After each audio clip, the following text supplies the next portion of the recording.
Most of us by now are already fully aware of how brilliant Horikoshi is as a writer and how he makes amazing characters, especially when it comes to their character designs. And so I want to make a discussion video talking about a few characters that really stand out to me personally that I would love to see have more spotlight in the series, in the anime and also in the manga. I just want to see more spotlight from them because I really like their designs, I really like their characters, and I want to know more about them. And so this is more of like a little bit of a discussion video, me just talking about characters I just want more of in the manga. So to start off though, let's talk about a character that, I talked about recently in a discussion video when it came to who could potentially be the traitor for UA.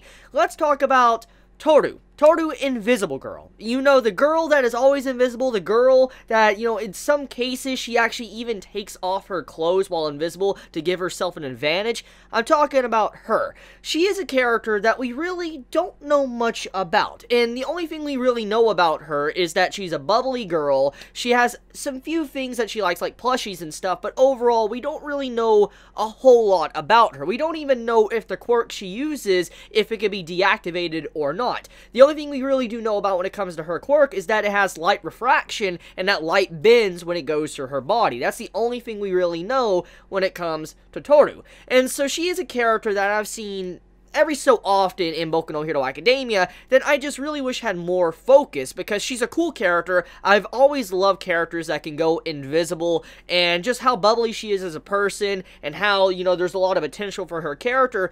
I just want more of her, and I think many can agree with me that she is just a very interesting character, personality-wise and all of that, that many of us just want to know more about her. And also, there's a lot of possibilities for her. I mean, after the whole arc that happened in the manga recently with Overhaul and the potential to, lose your quirk, I mean, there is a potential possibility that she might, give up her quirk for she could, be visible again or something. Like, we could have an arc like that, which would be very cool for her character as she went down that path. Another character that I feel like is completely underrated and definitely needs a lot more focus is Koji Koda. Koji is a very different character from our entire cast from UA. He is a man with very few words. It took till around like chapter 60 something for him to actually speak for the first time, which is ridiculous when you know how Horikoshi is as a writer. He is a man known for making very unique cast of characters that, just stand out and all that constantly. This character, Koji, he has barely spoke, and the only things we really do know about him is that he loves nature, he loves animals, he fears bugs, and that's pretty much all it really is, or all we know about him. And I would love to have more spotlight for this character, because I believe there's a lot of potential for him, and I believe there's probably something else going on. Like, I want more details, character backstory and all of that for him, because he's just such a cool character, even though I know many might not like him as much because his quirk overall is just to speak to animals and even bugs itself, and, have them help him out. Even though that seems very basic or not anything amazing, I just feel like he has a lot of potential as a character, and I would just hope that Horikoshi does use him in the future. Let's talk about my boy, Tokoyami. Now, Tokoyami, he has been here and there throughout the series. He does pop up every so often. He has definitely had a lot more spotlight than the other two characters I've already talked about when it comes to, Koji and, Toru.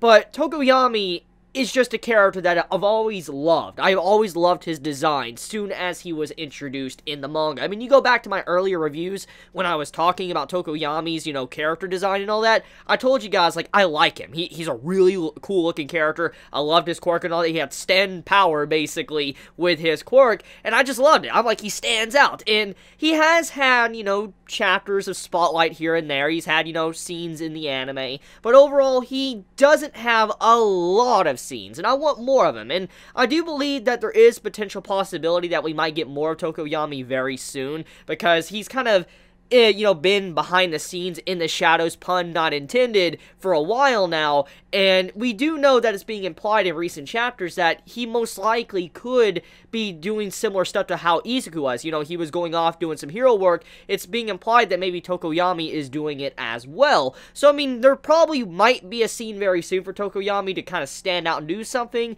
but I just want more of him, because he's a really cool character, and his design is very unique when it comes to the entire cast of UA, and I'm talking about a series that has very unique designs to begin with. Just Tokoyami, he stands out. Shinzo. So Shinzo, he popped up very recently, like for a little brief panel, basically showing that he's in charge of a certain segment of the school, but overall, we haven't really had a whole lot of Shinzo since Izuku faced him a long time ago, and to kind of date this, also that was in Season 2 of the anime, the first portion of Season 2 Boku no Hero Academia. It's been a long time since, you know, Shinzo really had a lot of spotlight for himself, and he's a really, really cool character, because just first things first, his quirk. His quirk is the ability to brainwash people. He is able to brainwash someone if they even verbally speak to him, which we saw through the fight with Izuku and him, which just made his character very fascinating, because when you see a guy with the ability to brainwash individuals and control them through words and stuff, you think of a villain. You'd think that would be a villain. You'd think Horikoshi would make a villain with that type of ability, but that did not happen, which that's what I like about Shinzo, and also the nature of Boku no Hero Academia in itself. Not to get a little bit off topic, but one of the big themes of Boku no Hero Academia has always been to where sometimes characters are born with a quirk that just destroys their life, and it forces them to go down the path of the villain. I mean, let's think about Shigaraki, a very perfect example of a man that was forced to live the life he did, or what he's living right now,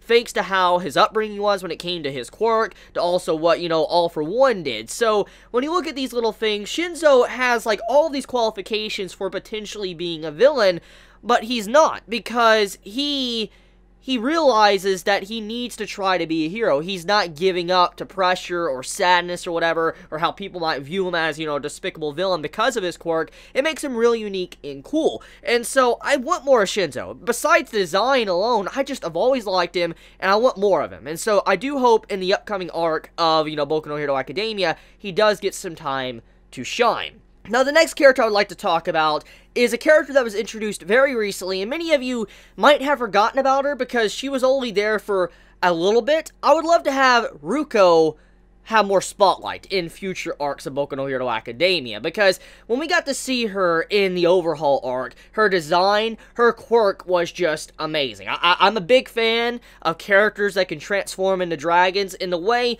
Ruko's transformation was, how she turned into this big hulking dragon. I always thought that was cool, and ever since I saw her, I was like, I want more of this character. I want more of Ruko and her character, because she has a very unique quirk. I like her as a hero. I liked her personality and the interaction she had with Ochako and Tsuyu, and I just always thought she stood out to me as soon as she was introduced. And like I said, I'm very biased when it comes to dragons and just characters turning into dragons. I wanted more of her, and that's definitely a character I want to see in future arcs, especially if you know Izuku's becoming a hero and he's trying to do certain things out in the field. I'd like to see her have a little bit more interaction with Izuku and his crew, whatever he does in the future. Now, this next character I'm going to be talking about, in all honesty, this is just my personal bias, and I guess in a way this entire video is my personal bias and characters I want more focused on, but another character which I think is going to come as a very obvious character that I want more spotlight to, I would love to have more Mount Lady. I really like Mount Lady for obvious reasons, but I always thought, you know, just her entire personality as well, and what she kind of stands for popularity and stuff, it fits with the theme of Boku no Hero Academia, and I just want more of her. I just want more of, you know, Mount Lady, not just for obvious reasons of why. I just have always liked her character. So, more Mount Lady, please. Please, more Mount Lady, Horikoshi, give me more of that too.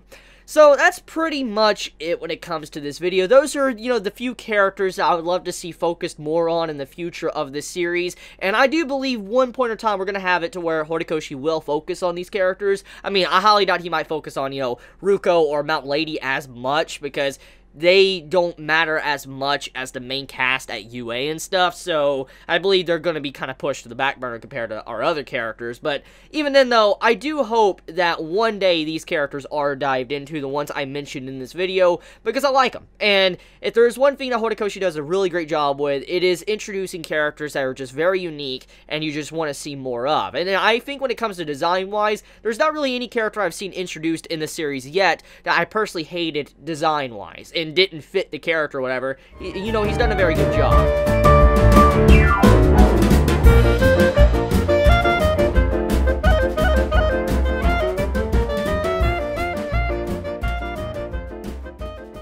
So, I want to end this video here. Let me know your thoughts in the comments below. If you enjoy my content, please subscribe. If you like this video, please leave a like. And if you want to get notified for whenever I upload a video, please click the bell icon down below next to the subscribe button. So with that, be safe. Chibi out.